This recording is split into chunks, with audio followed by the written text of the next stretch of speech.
What's up, everybody? This is Air in the Air. Welcome back to the channel. Stoked you're here. Today I want to talk about a phenomenon that we talk about a lot but we don't really understand. It's called cloud suck. There's a couple questions that I think I can answer for you today, like what is cloud suck and why does it actually happen? Why should I or shouldn't I fly into the clouds? Which clouds can I fly into? How do I stay out of the clouds? And what do I do if I get sucked into the clouds? And also, how do I use the clouds to fly fast and far? These are all things I think I have at least an elementary understanding of, so I'm going to explain them to you like that today. Ready? Here we go. See ya.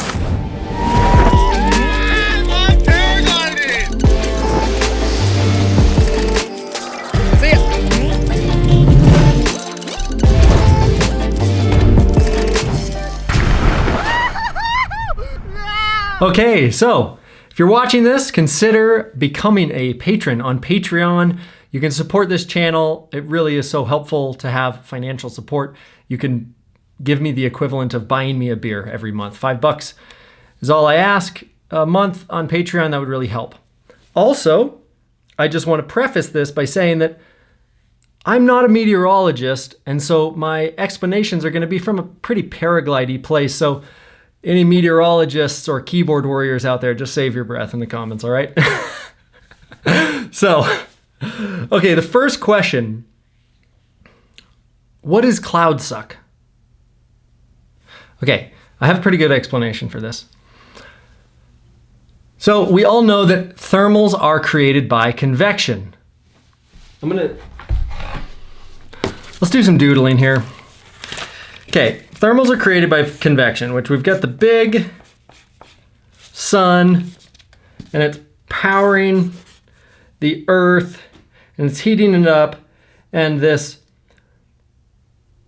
warm, moist air is rising. This is moist down here, and it's moist air, so the water inside of the air is in solution. It's invisible. So as it rises, the atmosphere cools, and because it cools the rising air. When that warm, moist air becomes so cold that it can't hold the water that it has in solution, it condenses into water vapor. That's at dew point. That's why we see clouds that have a flat bottom. Okay, so here's our cue me. Sun's heating this, warm moist air is going up. This is cooling here as we go up. Once we get here, this is dew point. Okay, that's why clouds have a flat bottom, because it's very similar as to where the atmosphere is cold enough to make the water come out of solution and condense. Okay, these are thermals. What is actually happening right here is what creates cloud suck. And this is called free convection. So this is convection. This is from the ground. What happens here, just as you know experientially, like when you sweat and your sweat evaporates, it takes energy. Evaporation is endothermic. It takes energy for things to evaporate.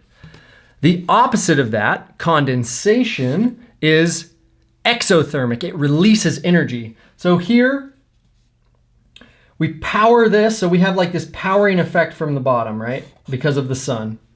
So we have this powering effect of the heat from the ground. Here, once the cloud starts forming, it starts releasing energy here, now at the base of the cloud. And if this process here at the ground is strong enough, it will take enough moisture up that inside of this cloud, right here at dew point, once the water condenses, it releases energy, which helps this cloud get bigger and bigger and taller and scarier and bigger and bigger and bigger and bigger and bigger. And that's what makes cumulonimbus clouds get really super tall and really big. Free convection takes over, and that's what cloud suck is. That's why when you get close to a cloud, the power of the thermal from the ground is met by the sucking power of the cloud, and you get this synergistic effect where the cloud is literally pulling you because of the energy that's being released in condensation, and that's creating more draw inside of the cloud, which is entraining more air from below, plus the thermal from below that's pushing. So now we have two forces that are acting on our little glider here. Okay, here we are. Beep, boop, beep, beep, beep, boop. Beep, beep, beep, beep, beep, beep, beep. Yeah. So that's free convection, and that's what causes cloud suck. It's also what causes thunderstorms. So what does it feel like to be in cloud suck? Well, when you get really tall and you get close to a cloud, you'll feel a couple of things. One, the climb will get smoother. It will also get stronger. Those are two signs that the cloud actually is sucking, which doesn't necessarily mean it's going to become a thundercloud. It just means that there's enough moisture being raised to dew point that the evaporation is, or the condensation is releasing energy, and now there's a secondary force being enacted on the thermal, right? It's actually sucking from the top and pushing from the bottom, and now you have free convection. Okay, what was my next question? Why shouldn't you fly into these clouds? Okay, why shouldn't you fly into these clouds? That's another, let's doodle again. So I had this happen to me. It was actually like my second like big cross-country flight, and my first big cross-country flight had happened the day before. So I was flying a Delta II, and I was in my acro harness, just open. I didn't have a flight instrument. I just had a little bip, and I ended up going into a cloud at about 13,000 feet here in Central Oregon, where the ground was at about 4,000 feet. And in the cloud, it went up to 16.5 with the biggest big ears I could muster and full speed bar for about, 10 minutes or more. I came out of the cloud and I was hypoxic for sure. And I couldn't quite tell if I was in the cloud or if I was out of the cloud because it seemed kind of still like kind of blurry, and I was like thinking I was still in kind of part of the cloud, and then I looked over and I realized that my glove was just covered in ice, and then I realized that my goggles were covered in ice, and then I looked up at the glider. My glider is just frozen and the lines are just like pencils of ice. So I realized that was kind of a no-no. How that happened for me was that basically there was a cloud street forming in front of me, and I climbed up to the bottom of the first cloud and let myself just go through the very corner of it on speed bar. I continued on and thought, well, this cloud is not that long. I'll let myself go through the second one. And so I let myself go through the second one. And then by the time I let myself go into the third one, the fourth, the fifth, the sixth, all grew into one. And so I never really came out of the third one. So when I landed, I called my friend Jeff Shapiro, who is extremely knowledgeable about micrometeorology. He's a hang glide pilot for some 6,000 hours and a very good paraglide pilot as well. And he explained to me the difference in clouds. So I'm going to answer the question of why shouldn't you fly into clouds, and or which clouds can I fly into? Because let's be honest, flying in and around clouds, not really in, but like around clouds and maybe like wisping through clouds, it's one of the best experiences in paragliding. But if you don't know which ones to do, you'll, like me, let yourself get sucked into the wrong cloud that'll take you up and make you hypoxic and can even kill you. People have died getting sucked up into clouds and being struck by lightning, being sucked up to 33,000 feet.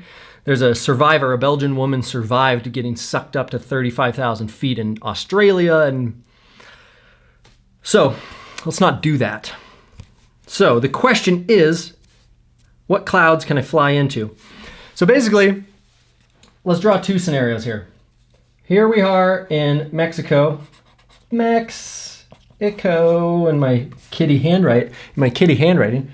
So we have cloud, cloud, cloud, cloud. They're all pretty close together, and this is only about 2,000 feet.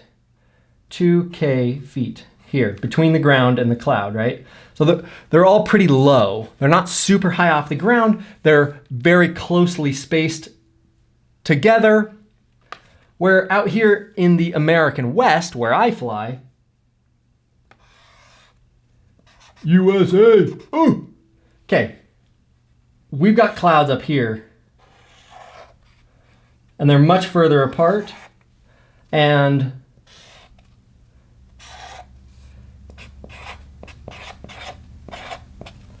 so we can have the clouds 10,000 feet off of the ground.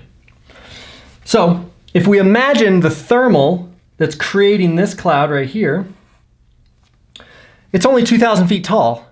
So if we're at the bottom of a cloud and we look down at the ground and we think, okay, there's only 2,000 feet of rising air that's coming up to this cloud, which is not nothing, but it's not the 10,000 feet that we have out here in the American West. So if you fly into what seems like a little cloud,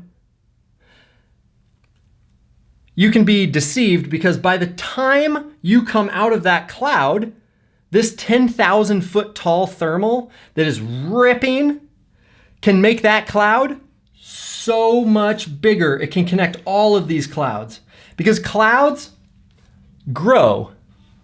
We all know that. The problem with flying into the clouds when they're really high off the ground is that they can grow horizontally faster than you can fly. So this horizontal speed here can reach in excess of 35 kph.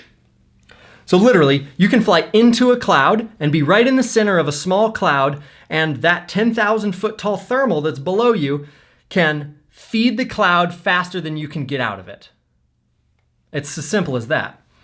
What that leaves you doing is you're stuck in the white room and you're like freaked out and you're pulling big ears and you're pushing full speed bar and you can't tell which way you're going and it's very disorienting. No aircraft can see you. You can't see other aircraft. You can't see other pilots. You have very limited vertical airspeed control. Like if the cloud is taking you up, for instance, the day I was in the cloud, I was full speed, totally the biggest big ears I can muster. I'm going up 5 meters a second. Okay, the big cumulonimbus clouds that create hail and thunderstorms, literally you could jump out of your paraglider and you would still not be going down because the airspeed can reach in excess of 150 miles an hour vertically in a big thunderhead. So literally a skydiver that falls 125 miles an hour would literally be going up on his belly in one of these clouds. So there's things that happen in the atmosphere that no pilot can deal with, and we really want to stay away from those things. Cloud suck can turn into one of those situations. So if you're in Mexico and the cloud is 2,000 feet off the ground, it's much more benign than if it's 10,000 feet off the ground because you can't know what is here. You can't know if this is going to turn, you came up in 4 meters a second, but you don't know if it's not 14 meters per second below you. Right? And if you let yourself go in the cloud and there's a 14 meter a second climb that's coming up to make this cloud grow at 35 kilometers an hour, you have to stay away from that cloud when you're really high off the ground. Not to mention in America that because we are flying under the rules of the FAA, it's illegal for us to fly into the clouds because we can't see and because nothing can see us. That doesn't do that much for me because of the legality, because out here in the American West, there's just so much space and it's like, whatever. But when Shapiro told me about why I shouldn't fly into the really high clouds in Oregon, it made sense because I can't know what's below me. I can't know if the cloud is going to overgrow my ability to get out of it. So the next question is, how do I stay out of the clouds? Okay.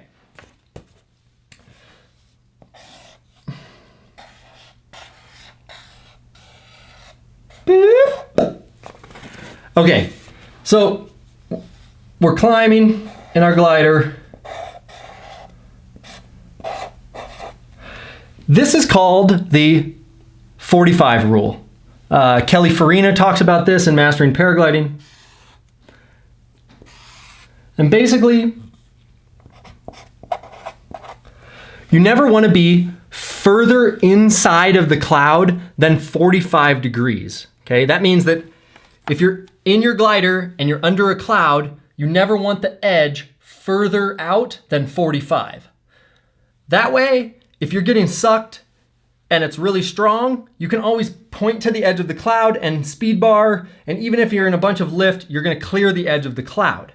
So keeping 45 degrees from the edge of the cloud, it's not always gonna be both 45 to both sides, because say this side is like miles and miles and miles wide. So you basically just need to stay 45 from one edge of the cloud, so that if you get sucked, you have 5 meters a second, 6 meters a second, 7 meters a second, which is not uncommon here in the American West at the base of a cloud in the summer. That's not uncommon at all. That you can turn away, turn towards the edge, push on the speed bar, and even though you're climbing, you'll climb at a 45 and you'll clear the edge of the cloud so you don't go in the white room. The white room, it really seems like it's cool, but it's really not that cool. Trust me, it's very disorienting. It makes you nauseous because you can't tell what's going on. You really can't tell when your glider is gonna collapse because you start getting a little bit sick. And then the pitch of the glider, since there's no horizon or anything, it's just like gets really difficult to manage your glider. It's just kind of a nightmare. You really wanna stay out of the big clouds.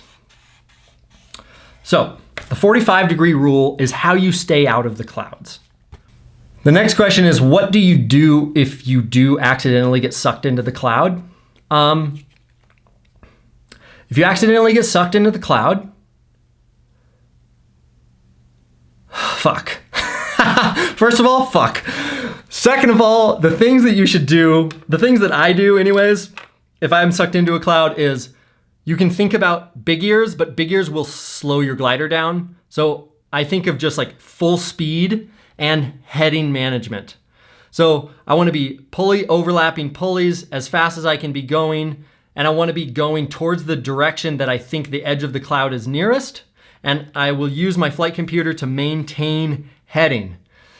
Maintaining heading is really important because if you get sucked into the cloud, you're going to have no orientation as to which direction you're going because now you're in the white room. And so trusting your instrument in that moment is really important. It's really easy for us, especially when we're hypoxic and we're sucked out of the ground, off the ground, and we're like kind of on the verge of panicking. It's really easy to like not trust our GPS. But in general, I think your GPS is your best bet at that point. It's not a bad idea to fly with a actual magnetic compass as well, just in case your phone fritzes, or you can at least confirm your heading with your GPS and your magnetic compass. It's a good idea to fly with one of those on your flight deck. But maintaining your heading and staying on full speed is your best bet. So you want to aim towards the side that you think the cloud is, that the edge is nearest, and you maintain that heading.